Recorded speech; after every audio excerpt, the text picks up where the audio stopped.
Episode of More Than Tyres. Thanks to all of those attending today. I can see people slowly filling the room. My name's George Green. I'm the marketing manager at TyreConnect, and today's session will be presented by Alex Bompane, founder of Alexium and specialist in end-to-end performance training for the automotive industry. Today, Alex will be taking us through his tips and tricks on how to engage your customer to optimize your service throughput, especially in the dealership space. So it should be a really insightful session for all those tuned in. A quick rundown on how the session will run. So Alex will be presenting for about 30 to 40 minutes, and then we'll jump into a Q&A session where we'll also have our own tyre expert from TyreConnect, Frank Coscarella, our General Manager of Business Development. To submit a question, just type it in the bottom right of your screen there. You'll see a little text box.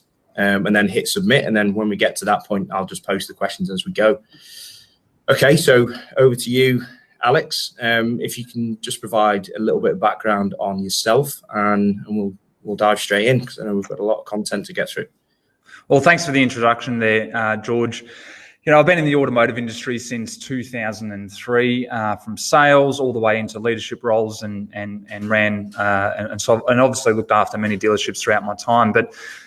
Since 2019, actually started a business, Alexium. We specialise in end-to-end training solutions for the automotive space and everything in between. But the reason why I started that business is I realised that over the years, I guess the individuals that worked within dealerships, you'd obviously have the millennials that would come through. But over the years, training, the de-investment in training was occurring. I remember when I first started, I'd have 3 or 4 independent trainers, and it built me who I am today. And so I noticed that de-investment, and I noticed that there's been a change or a shift in the skill set in the automotive population. And I want to basically help that skill set, improve it, and raise the performance standard across the automotive industry. So Alexium was born and supporting dealers since 2019. But nonetheless, today is about engaging your customer to optimize service throughput. So there's a couple of slides I want to share with you, and you know it's really important to share some very, I guess, a couple of key points. I don't want to overcomplicate it, but I do want to share with you some really good key points that you can take away and start implementing today. So let's get into the next slide. So the first thing I want to share is what is the reservation from our customers. We know it really is 3 things. The first one is trust. That's a simple one. We know that individuals, before they come into the service department, there's this thing called trust, and whether or not they have it with the servicing dealership that's going to look after them. So we're going to talk about how do we build that? How do we make sure we lock in that trust and form a solid relationship so they can become a future business partner with us? The second part there is assessment. What the hell does that mean? Well, the assessment, meaning the diagnostic. A lot of people walk into the service centre and they don't know what the assessment of their vehicle is going to look like. They think it could just be a standard service, but by the time they get that first report that comes in, it could look very different. And there might be, so many more things that need to occur to that vehicle to make sure it's safe when they get the vehicle back. So it's the assessment and trusting the assessment as well. That's really important. And the last one, there's the unknown. More importantly, the fear of the unknown. Fear of the unknown with price. When it comes to buying a car, you know, it's a happy day. People are buying cars, and in many cases, happy to invest and purchase that vehicle. But when it comes to servicing the vehicle, no one really wants to spend too much money on servicing their vehicle, which is why this key word is going to help you provide a better service to your customer. And that key word is protecting the future mobility of that guest for the next 3, 4, 5, 6, 7 years of their ownership, protecting the future mobility. So those are the 3 reservations that customers have before they walk in and service their car. So let's have a look at the trust model. It's very simple. Truth, respect, understanding, safety, and a very important word, transparency. When someone comes in to your service center, trust is the ultimate end game that you need to forge with your customer. Now, the reason why I've got communication at the bottom there is because to forge a solid foundation of trust, it is all built around communication. Effective communication is what we're going to go into as we progress through these slides. So, and later on, we'll touch on something again, but we know that in a service center, the day always changes. We know that there's a process. Customer comes in, we walk around their vehicle, if that's the process within that service center. It goes into the back of house, they put it up on a hoist, we do the report. We understand that's typically the process, but we also know on any given day, you could have a whole bunch of blow-ins that come through. You could have the sales department saying, yo, Mr. Service Manager, we need 5 cars delivered today and I need them done. So we know in any given day, whilst there's a process that we would always follow, that can change very quickly. But the thing with trust is communication and making sure that that communication and those touch points happen with your customer, because that will reset the counter. Similar to a kettle. Now, the bell curve on communication or lack of trust is similar to a kettle. You put it on the stove full of water, you turn on the heater, and it starts boiling. But as it starts to get to 100 degrees and starts to boil, that bell curve of lack of communication and frustration with the dealership exponentially increases. So even though you promised your customer that you're going to get back to them by between 10 or 11 with the first report, and 5 blow-ins come in and your tech out the back can't do that report yet, you've got to make sure that you maintain your communication so you can reset that counter and the degree of temperature in the water goes back to 0. So it's really important we share that, because in anything that we do in a service department is built around a solid foundation of trust. So wanted to share that. So now, how would you, sorry, Alex, but in terms of the communication side of things, you're actually probably going to jump into it now, but in terms of tools that service teams can use to maintain that constant feedback loop with customers, what would you suggest they use? And this is what we'll probably get into, because when it comes to effective communication, there's a few different key points I want to share. I guess we all have a DMS and we all have some sort of system that reminds the service advisor to follow up that particular individual. But of course, in a service advisor's day, right, they may not have the time to go back into that system and set a reminder to follow up, right? So what are we going to do to maintain that trust with the customer? And this is the next slide. Because when it comes to effective communication, we're just going to go down the process very quickly.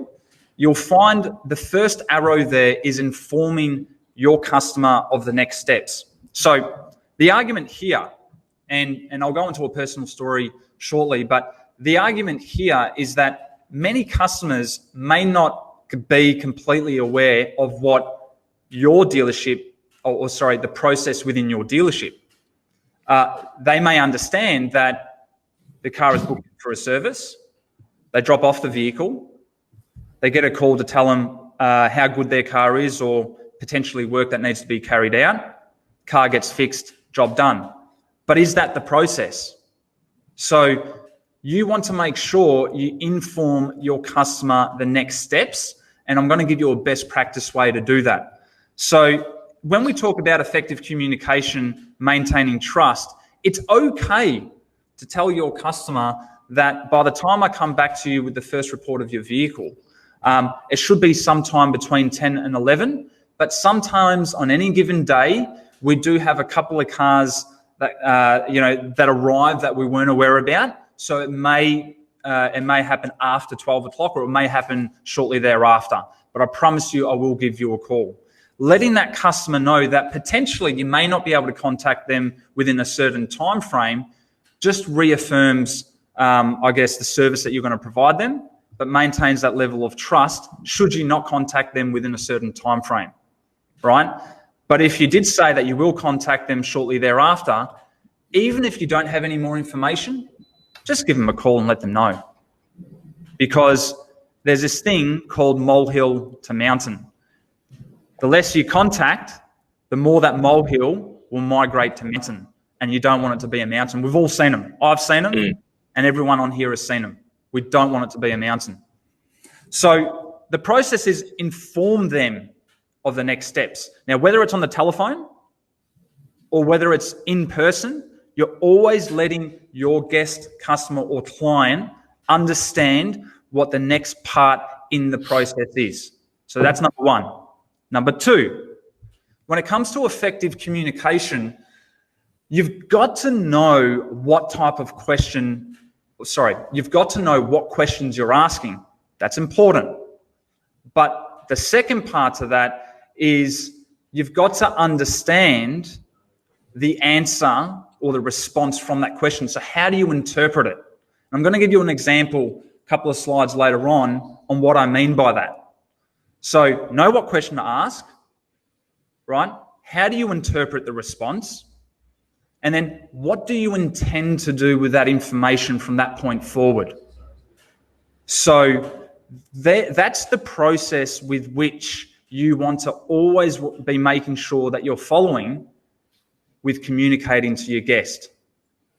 Next steps, know what question to ask, how you interpret the response, and what do you intend to do with the answers. And the last part there, it's very easy for me to say follow-up, right? Follow-up, follow-up, follow-up. But there is a difference between professional follow-up and being a pest. And if you can just always make sure you're confirming and advising your customer, guest, or client the next steps, you'll always make sure you're providing a professional service, because ultimately that's what we're trying to do. So that's the element there within process. So I'm going to give you some examples shortly. Does that make sense, George? Have you got that? Yeah, without a doubt. It's all about transparency and building that trust, because you're keeping everyone completely informed on the situation.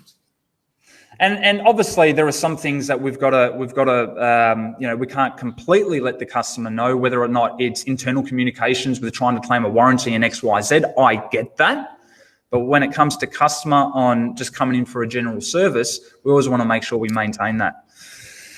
Now, effective communication. We've got the process that we want to follow when it comes to whether it's over the telephone or whether it's communicating in person or trying to sell the job over the phone. But it's how you communicate it. It's important what we say, but it's more important how you communicate it, which brings me to the top there, the tempo, the rate of speed with which you're delivering your words. Now, if I was to speak really fast like I am now, that may not match your customer, guest, or client. They may not be understanding what you're saying. If I'm speaking really slow and the customer's speaking really fast, that could agitate them. And that's what I mean by tempo. You've got to match your customer. They always say people buy off people they like. That doesn't necessarily mean if your customer's speaking this fast that you speak that fast. It means that speak one notch lower, right? So you can bring them down a bit. Now, George, I want to share this with you because if someone speaks fast, they think fast. Sometimes they make decisions fast. And those decisions may not always go the way we want it to go. So that's what I mean by matching their tempo one notch lower, because you want to bring them down a little bit. Because as they speak a little bit slower, they think slower, they might be able to make a decision that's in your favor too. Now, adversely, if a customer's speaking slower, you speak one notch faster. And that's how we moderate our tempo. Now, the second part there is tone. Because if I was to speak like this, George, it sounds really serious, right? And what I'm telling you about this potential repair on your job, it's a safety item. So we need to make sure we get this done. When you speak with a lower tone, it sounds serious, right? But on the same time, when you come back and say, look, everything on your car is hunky-dory, sign of relief, happy, using the tone with which you're communicating with adds so much more weight behind, adds a lot more power and weight with what you're delivering. And the customer, guest or client is tuned into that. They can hear that more sometimes than what you're saying. And the last part there is reaction times. So, meaning customer throws a roadblock, like, I'll change over those tyres later. I'll change over those brakes on the next service. That's a roadblock. But a reaction time is how quick you can come back with something, because the quicker you come back with something, the more confident you sound and you come from a point of authority. I'm going to repeat that word, point of authority. So if you can work on tempo, you can work on tone, and you can work on, so I've got two hands up here, reaction time, it now makes you come across as a point of authority. And we should come across as a point of authority, particularly when we're protecting their future mobility. There's that word again, protecting their future mobility. So, without further ado, let's go into a little bit more with questiology. I mean, this is a module that I do have, George, and there's a lot of different breakdown points in this. But essentially, reading off that, you can see what questiology is all about. It's about laying down the foundations of knowing what questions to ask, right? The importance, let me read that, the importance of how and when to use this information throughout your customer's visit will provide efficient and customized experiences towards a seamless service satisfaction. And we're going to go into examples of that, because how we ask questions will determine how we move forward with that guest, customer, or client. So let's go into an example of that, George. Now, best practice. Now, I've got an example here. Inform your customer of the next steps. Imagine this. Someone dials in, George, I want to book in my service. Right. You go through that and you say something like this. George, upon your arrival, I'll meet you at concierge, or it could be in the service driveway. Our baseline principle that I hold dear to my heart, our baseline principle is to protect your future mobility.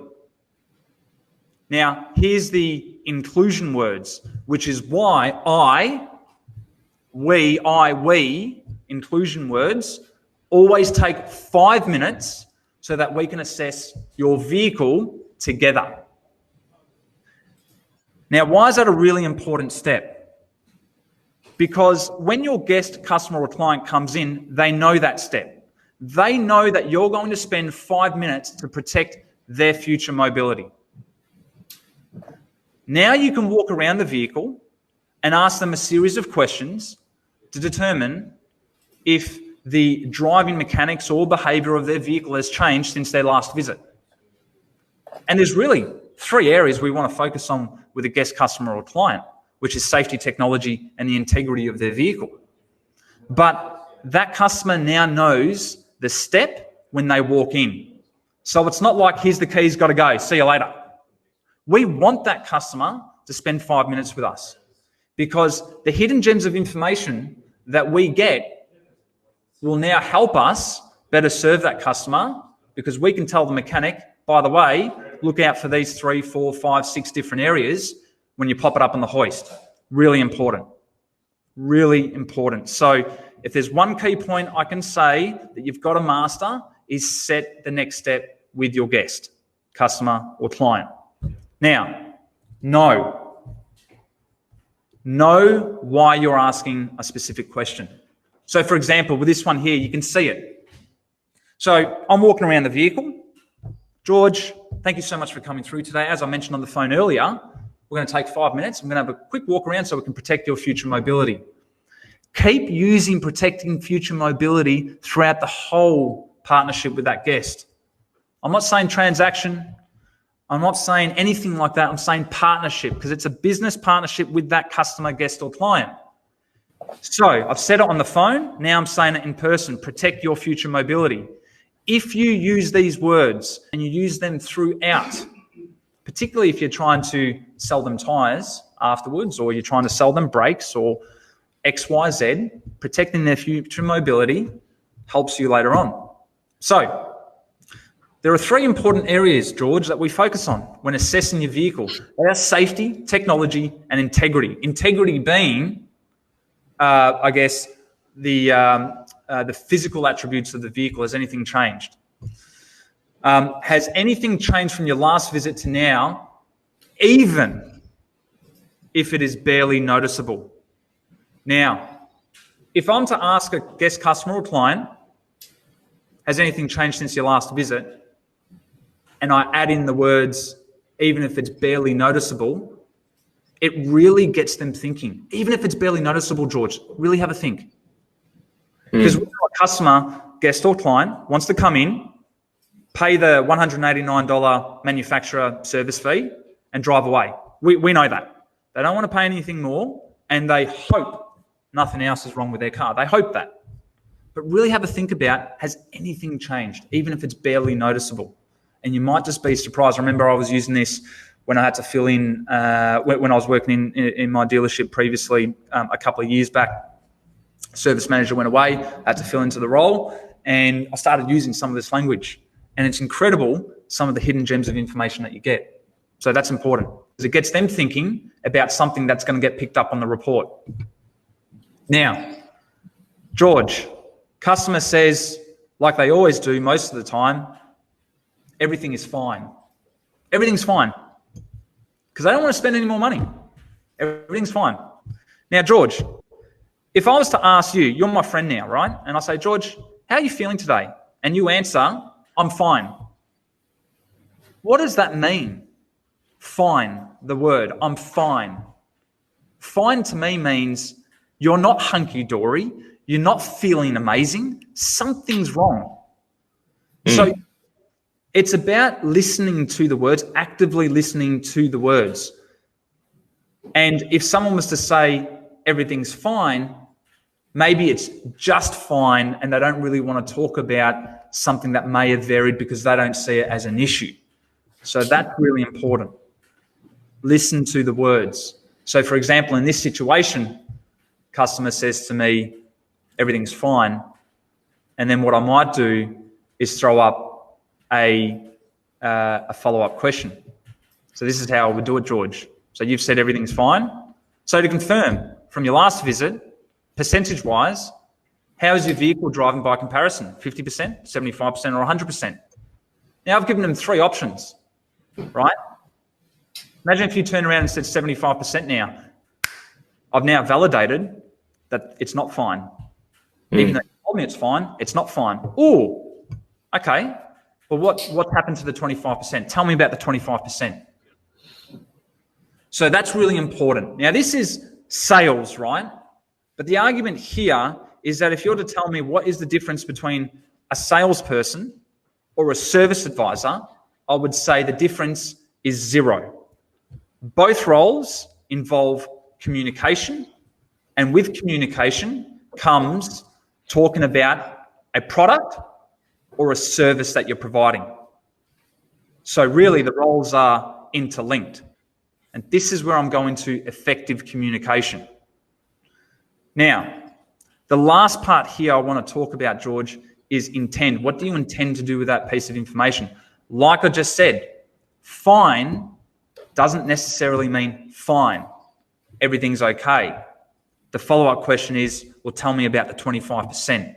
So that's super important. Inform, tell them about the next step, know what questions to ask, how do you interpret their response, and what do you intend to do with that piece of information. So that's a best practice way that you can start implementing in your dealerships right now to help you. Now, sure, I could sit here and give you 1,000 different questions that you can ask to get those hidden gems of information, but I'm not here to give you 1,000 different ways. I'm here to give you the steps and you write your own ways. My suggestion is write your own ways that falls in line within your dealership.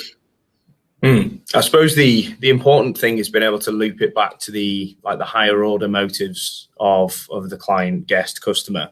As long as you've got that as like an overarching sort of philosophy in what you're doing. So like you say, relating it back to optimizing your mobility and making sure that you're safe going forward. Your questions are always going to be centered around that, and informing the customer that you are working in their best interest, and you've got a duty of care to make sure that their car is going to be perfect for them on the road over the next year. So I think I agree with starting with the informed part, moving all the way to the exactly what you intend to do, but then bringing it back to exactly why you're doing what you're doing. And so I've brought it back to slide number 2, because when we look at the reasons, the reservations from a customer, the 2 hot words that I always use is 1, protect your future mobility, and reduce your financial outlay. These are words that I would use consistently throughout the communication with the customer, so that when it comes to the point that the reports come in and it says I've got a pads are coming up for repairs perhaps in the next couple of months, I really want that customer to know I'm here to protect their future mobility and reduce their financial outlay. So if I'm using those words when it comes to the point of saying, hey, Mr. Customer or Mrs. Customer, your pads are coming up for repair in the next couple of months, our suggestion is to do them now so we can have everything done at the same time. Using protect your future mobility and reduce your financial outlay consistently will just reinforce the trust equation with that guest. So that's important. They're 2 real hot words. And I guess, one of the things when it comes to, objection handling, and this is where many service advisors encounter, is that, a customer will always do a job that's a requirement. If the tyres are so bald and they can see, the wire, they can see how there's no grip in it, they'll fix it. But many people won't change over a tyre, let's say, if it's getting close to that measurement. They may not change it over. But if we're able to provide a solution that reduces their financial outlay and protect their future mobility, they will. So when it comes to that objection, when it comes to that objection, you've always got to consider that in mind, and use those words the whole way through. Now, of course, we can, again, I just wanted to talk about some best practice ways that we can do this. But what I really love to do is get into some questions, because I like getting thrown some questions that aren't inside the presentation so we can workshop this together. So I'd love to work with the community and have those questions thrown at me. Yeah, we've had a couple of questions submitted. We'll switch to Q&A mode. I've just added Frank Coscarella as well as a presenter. He'll come on in a second. Fantastic. G'day, Frank. How are you, mate? I'm good, mate. Yourself? Yeah, very good. Good to see you again. Good. You too, champ. Well done. Thank you very much. So we'll dive into number 1. This was we've had 3 questions submitted actually previously to the session. So I'll throw them up and you guys answer. Frank, you can obviously provide an expert, a tyre expert mentality, and Alex, you just do what you do. Well, look, I mean, I guess I half answered this at the start, but I guess, as a service advisor, it's really important to understand that, George, you mentioned this, you actually have a duty of care to protect their future mobility. And if you think otherwise, then you're kidding yourself, because, and you can see the passion coming through now, right? Because cars can become a death trap. So if you see something that may not necessarily be required to fix today, but is probably erring on the lines to be fixed in the near future, it is your duty of care to really help that customer make a decision today to protect their future mobility, more importantly, their life over the next 12 months until their next service. So that's one really key point. Again, I've used the word multiple times throughout this presentation. The second part here is reduce their financial outlay. So when a customer turns around and says, I might be able to get it cheaper somewhere else, It's always providing options. People love options. Yes, we want to provide, the requirement that's laid out by the manufacturer with that part. But sometimes we've got to really look at genuine versus non-genuine for that guest to help them out if price really is a key denominator behind them making a decision. But that's when we start going into objection psychology to figure out whether or not it's fact or fiction, if it is price. And the last part there, I said before, is delivering on your promises. But I don't want to say that, because a day in a life in a service advisor is very different from Monday to Friday. What's more important is communication. Communicate, communicate, communicate. If you tell a customer that you're going to do something by a specific time frame and you can't commit to that time frame, then call them and tell them that you can't get to them, you can't get that ready by that time frame. And the earlier you communicate that, the better it is. You keep it as a molehill, not a mountain. So those are the 3 points that a service advisor really needs to ingrain into their DNA. Very important.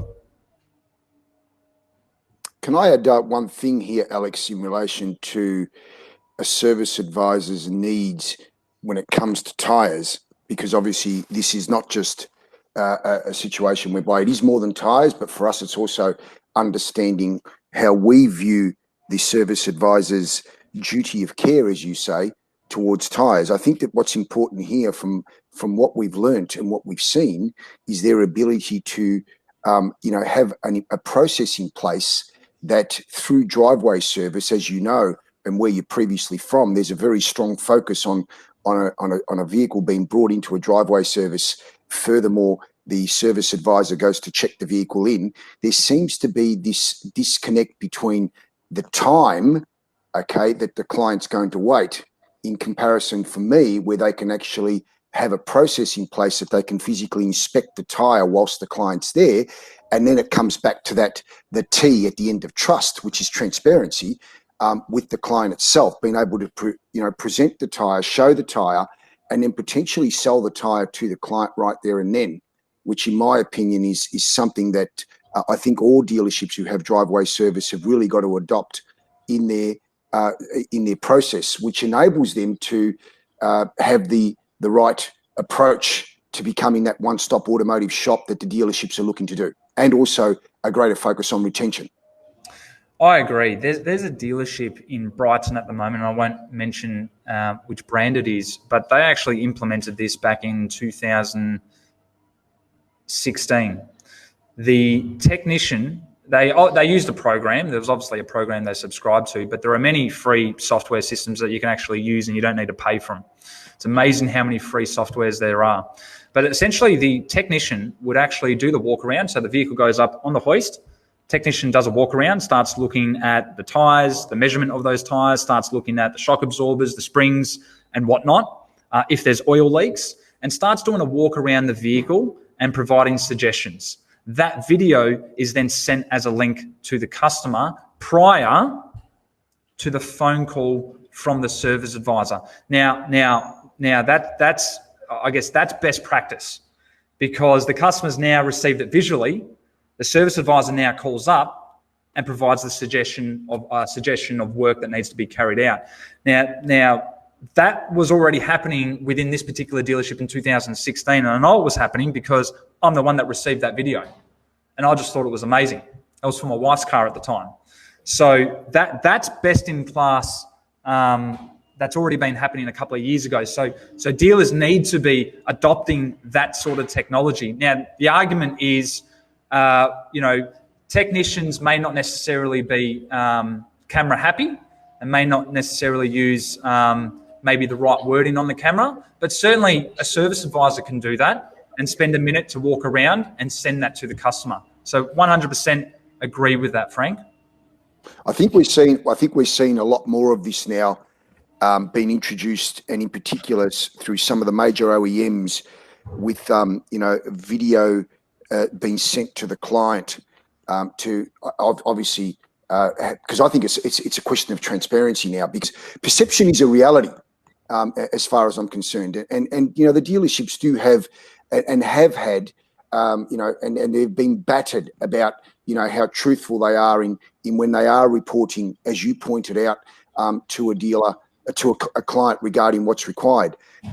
We have a very famous saying in our business, and one that I'm really chuffed about actually saying to a lot of our netties, that we honestly believe that if you actually own the tyre, you actually own the vehicle. And when you talk about future mobility and all this talk that we're listening to, and everything that we hear from the dealer's perspective regarding retention, for me, if the dealer has, and I'm not saying that tyres has to become their number one focus, because we understand that it's just another part of the car that needs to be looked upon, but a very important one. But if you actually own the tyre, you're going to own the vehicle, in my opinion. Frank, can I just add into that? I recently did a show with Steve Zanlungi, ex Jeep head of Asia Pacific and the Middle East, and there was a really interesting saying that he said on there. Someone in that position, it can get very complex in a hurry, but he simplified it. You sell a customer a car, part, or service, take care of that customer, and sell them a car again. And he really simplified the model. And I just thought that was very powerful. So yes, there are so many systems and softwares that dealerships can adopt today, but there are also the ability of people and whether or not they can use those systems and softwares. So I don't want to make it too complex or provide too many complexities for a service department where you can just simply take a photo of the item and SMS it to the customer. That will suffice. But at least the customer actually gets to see it, and then you call them, and you're not just telling them, they're validating it through seeing it as well. Yeah. So I don't want service teams to make or think about it being too complex with some of these systems when they can just take a photo and send it to them. So it's important to share that. But effective communication is the key point here, because without that, you can't move forward with the customer. So what other questions have we got up there, George? There's question number 2. How do you overcome the objection, I have a friend who can get me a better deal? It's a good one, right? Because, tell me who hasn't received that. And it's probably something that we probably receive on a daily occurrence. But I guess the first thing is you want to acknowledge the statement. You always want to acknowledge the statement. So, for instance, in this situation, thank you for letting me know. And we understand friends look after you. We understand that. Thank you for letting me know. We understand friends look after you. So you want to go in and acknowledge that statement. The second part here is you could throw out a form of pattern interrupt. In other words, you're going to throw out a question that's going to interrupt their pattern of thinking about their friend who might provide them a better deal. So this interrupt pattern would be something like this. When your friend last replaced your tyres, did they provide genuine or non-genuine? Now, there's a couple of answers that you're going to get from this. He or she's never replaced my tyres. I think it was genuine. I think it was non-genuine. Again, you've got to actively listen to the words that your guest customer or client are using. So when your friend last replaced your tyres, did they provide genuine or non-genuine? Again, you're trying to get them to validate. You're validating whether or not they actually have a friend who can provide them a better deal. Or perhaps the statement is actually a deflection statement. Maybe they don't have a friend, they just don't want to pay for it now. We know the answers when someone says that to us, but we want to get the customer to tell us the answer. We know the answer is that you probably don't have a friend, but the statement is that you want to save money now. You want to save money now by doing it later, and that you don't want to pay for it now. We get that. So it's really important we acknowledge. We throw an interrupt question to interrupt their train of thought about their friend that will then validate whether or not that's fact or fiction. And then we would go into something like this. So can I explain through our model, can I explain our model, or what I hold very dear to my heart, and you'll hear me use these words twice, I've used it so many times, is based on 2 principles. We want to protect your future mobility, and we want to reduce your financial outlay, which is why we provide 2 options, where option B is our alternative price model. So I'm going to come back to you in the next 30 minutes with the alternative price model. Does that sound fair? Now what's happened is you've converted that customer back into the loop where you're coming back to them with a pricing model for them to consider. Now, the argument is in the service space, someone says, I have a friend who can get me a better deal. Bang, we just drop. Oh, okay, no problems. Or we go into the thought of, would you like me to get, do you want me to see if I can get you a better deal? And the customer again turns, no, it's okay. Because at that point, the customer doesn't want to move forward today. I can get a better deal somewhere else. It's a phantom statement to deter you away from moving them forward and becoming a tyre partner, shock absorber partner, XYZ partner.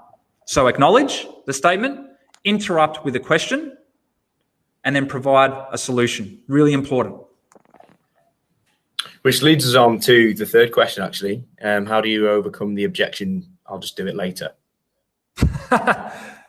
I'm sure we've heard of that one as well. Again, it's very similar principles. So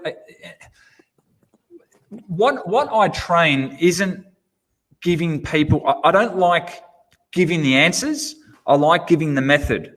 Because if you teach someone to fish, they can feed themselves. I know people have said that a long time, right? But if I give someone the fish, oh, can I have some more fish, sir? I don't want to do that. I want to give the method. The method here is acknowledge. So what I would do is, so the question is, how do you overcome the objection? I'll do it later, right? So thank you for letting me know that. And I appreciate that you want to do it later. But can I just ask, again, interrupt. So acknowledge, now I'm going to interrupt. Doing it later means two things. Two things. You would like to save money now by doing it later, or, in your opinion, it's not urgent. Which one of those two is it? Now, I'm redirecting that customer from doing it later to tell me it's price, or they don't consider it as urgent. And then what do you think I'm going to do? I'm going to start talking to them about the urgency of the replacement and the requirement, because as soon as that car leaves the door, we can't guarantee your future mobility. If it's not being done today, we can't guarantee that. Again, these are the words that I'm using. So thank you for letting me know you'll do it later. Now, interrupt. Doing it later means one of two things. From what I hear from a lot of the people that come in here, you would like to save money now by actually replacing XYZ later, or in your opinion, it's not urgent. Which one of those two is it? You're leading the customer to give you an answer of either or. Then, when you listen and how you interpret their response allows you gives you the opportunity of how you're going to move forward, what you intend to do with that information. So acknowledge, interrupt, overcome. Sorry, Alex, just on that point, because it's a very valid one, actually, and the question's a really good one. And so when we relate this to tyres, which is the real stumbling block that we tend to find that most of the service advisors will have, and as an organisation, we constantly talk about these things and how TyreConnect can become better at being able to provide the method, as you say, which I think is a fantastic way of doing it, rather than telling someone what to do or giving them advice, but the method in doing it. This objection is obviously very strongly related to tyres, and one that we are constantly, I wouldn't say fighting, but constantly trying to come up with ways or methods that we can get them to change the mindset of the client. In your opinion, if we look at upsales, generally speaking, and if we look at tyres, or whether it be an air conditioning deodorizer or whatever they may do, with the objection and relating to tyres, we tend to find, because of the price difference between the cap price servicing of today. So if we look at the major OEM today, the volume mass OEMs, and most of the cap price servicing is around $189, and correct me if I'm wrong or right, and it maxes out to about $340, $350, and there's an in between. If you're then quoting a customer an additional $600 to do a set of tyres, this is where then the advisor has the resistance come on tyres. So what we are now trying to find is a means and ways, as you pointed out, if it's an urgent matter, okay, to me, it's also the wording that is used by the advisor that's going to determine the engagement by the client, that eventually they see the reasons why those tyres need to be replaced today and not tomorrow. Because as you pointed out, if they drive out your driveway, the chances of you knowing what's going to happen thereafter is very remote. So we need to understand you're spot on. So in that area there, with the greater expense that the tyres are, and on most occasions will be, versus the cap price servicing, what would you suggest would be the way that we handle that objection? But see, Frank, this is where the service advice, okay, a sales department has some form of steps within their road to a sale, or whichever way they want to label it. Service teams have some form of steps that they have, but from dealership to dealership to dealership that I visit, those steps either the service advisors aren't aware about, or they're not enforced. So the reality is there's no real steps within the service department for that customer. So the first thing that a dealership needs to do is establish those steps. Now, whether it would be service driveway and you do the 5-minute walk around with the customer, guest or client, then you've got to implement that step. Because using the word protecting your future, selling the tyre starts from the start. It doesn't start at the end, it starts from the start. Why do we wait until the very end to get an objection? Good. Ask the objections at the start. Don't wait until the end for the customer to say, "Oh, look, I've got a friend in the industry." Is there? So thank you so much for coming back here, but we didn't see you on your last service. Is there someone in your close-knit circle that generally services your vehicle for you? Oh, yes, I do. Ask that at the start, because then you might know how to approach it better later on. So don't wait till the end. Go from the start, but building the urgency happens on the walk around. That is the single most critical step, I believe, within a service department. Now, when it comes to the end and the guest customer or client turns around and says, "Oh, geez, I thought I was only going to pay $189. Now you're trying to hit me with $600. It's much harder if you haven't done the walk around, right? But so in this particular situation, I would then go into those series of acknowledge, interrupt, overcome. But let your customer know there's 2 types of pricing models, right? And I get it. My job here today, as laid out by the manufacturer, is to provide you the tyres that are in line with the manufacturer standards.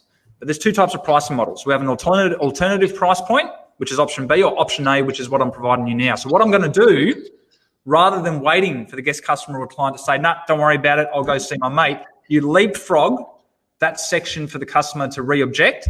So what I'm going to do is come back to you with the alternative price point. The second part you can also say is, why would you let a customer walk out the door, not replace their tyres? Look, I'm going to say this.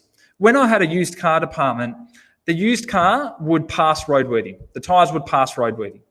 Now, obviously, it's up to the used car manager if they're going to do a full roadworthy and change over tyres, even if the tyres don't need to be changed over, but they probably think they're going to change them over in 3 to 6 months or something like that, 3 to 6 months left of tread.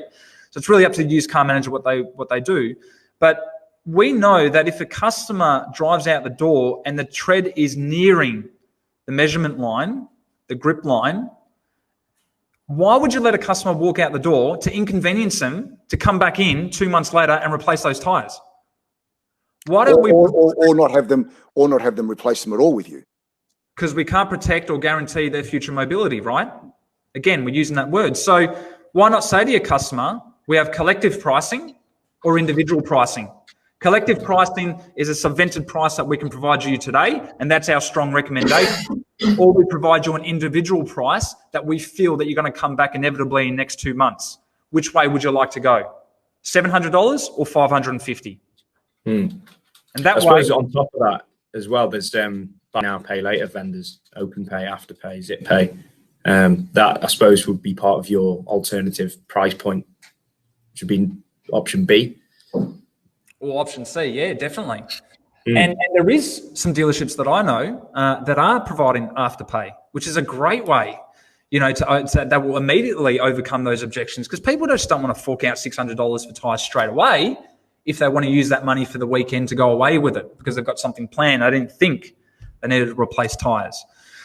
But of course, I mean, this session is about getting people to think for themselves, so that when they go into the dealership, what did Alex say? Okay, well, I want to acknowledge, okay, how am I going to interrupt this, and then how I'm going to overcome it.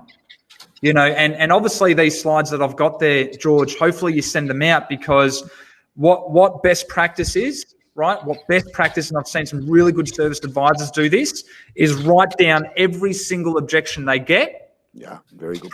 Provide the acknowledgement statement, provide the interrupt statement, and then provide the overcome statement. And once you practice and you practice and you repractice, you work on your reaction time, which allows you to be the point of authority. So you'll find your conversion rates will skyrocket. Alex, if I could add to that as well, it's a really good point that you raise, and one that me personally, I like to, during part of my training events that I have, particularly after hours, is to have like an agenda, but very much an open forum, and asking them to actually submit the objections that they do have. And I think this is really, really important for our dealership world that's currently listening to this webinar, that if your service advisors are able to write down the objections that they have, and I'm going to be specific here about tyres, if you're able to forward them to George or myself or the whole BDM team, I think we can really aid and support the dealer in that area. And as you pointed out, to really increase the repair order conversion rate. And so understanding the objections is absolutely important from our point of view, to understand then how the TyreConnect business model is able to aid the dealer in converting those sales into actually tyre sales. Frank, I also want to say this as well. I've done a fair bit of work within service departments, and one of them is in that particular dealership. We delivered power of the telephone XYZ, and we'll increase in service bookings, how to increase service throughput. And what was prevalent within that dealership, and the argument is in other dealerships too, is we always talk about the salesperson when they first join the sales department: learn your product, learn your product, learn your product, learn your product, right? And I had always thought service personnel knew their product. Now, mechanics and technicians, I give those guys huge credits, because I think what they do is definitely a skill set, and not everyone can do that job. So it's definitely a skill set that only a few can master really well. But within the front of house service advisors is know your product, know your product, know your product. For example, why I'm saying this is that within this particular dealership, there is a cap price service model. Now, within that cap price service model, there's obviously there's a portion that the customer pays the dealership, and then there's a portion that the dealership claims from the manufacturer within this particular brand, and of course the dealership. The service advisor wasn't aware of that. So when you're making the call to book in the service, and obviously the customer has to maintain their service schedule to continue to get that cap price service model, you're doing that customer justice by getting them to come in and service their vehicle today. But how can you do that if you don't know the product? So I also, again, it's opening up and going off on a slight tangent there, but I guess if for the dealer principals out there in the webinar today, general managers, service managers, is maybe just do a refresher course within your service advisor team, and making sure they're understanding the complete model with cap price servicing and some of the other intricacies within the business. Is just maybe touch on that again and make sure that they understand it completely. No, it's very good, Alex. I mean, I think at the end of the day, the points that you've just raised now and through the questions, and they were two very good questions actually, because these are the things that we are constantly, let's say, hit with when we're talking to our advisors and our service teams and departments. And to have you explain it in a way that you have, certainly I'm very, very grateful, and have learned quite a bit more in today's session through your slide. Thank you. Really, really informative. Yeah, no, I guess I really wanted to streamline, I guess, the information there, just to give some really good key points for people to take away, and hopefully people did. Is there any more questions that have popped up there, George? I think that's it. That's it for the questions. Okay. Thanks again, Alex. Really good session, and we'll get you on again in the future because there's plenty more to cover in terms of engaging your customer. Yes. Thanks to everyone in attendance. Once again, episode 4. Episode 5 will actually be out early next month. So watch this space for announcements on that. As always, the recording link will be on our social pages on LinkedIn and YouTube and shared to our various databases as well. Stay tuned for the next one. And thanks again, Alex, and thanks, Frank. Thank you. Thanks, Alex. Really appreciate it. Thank you very much. On board and really appreciate sharing something today. No problem. Thanks, Alex. Thank you. Cheers.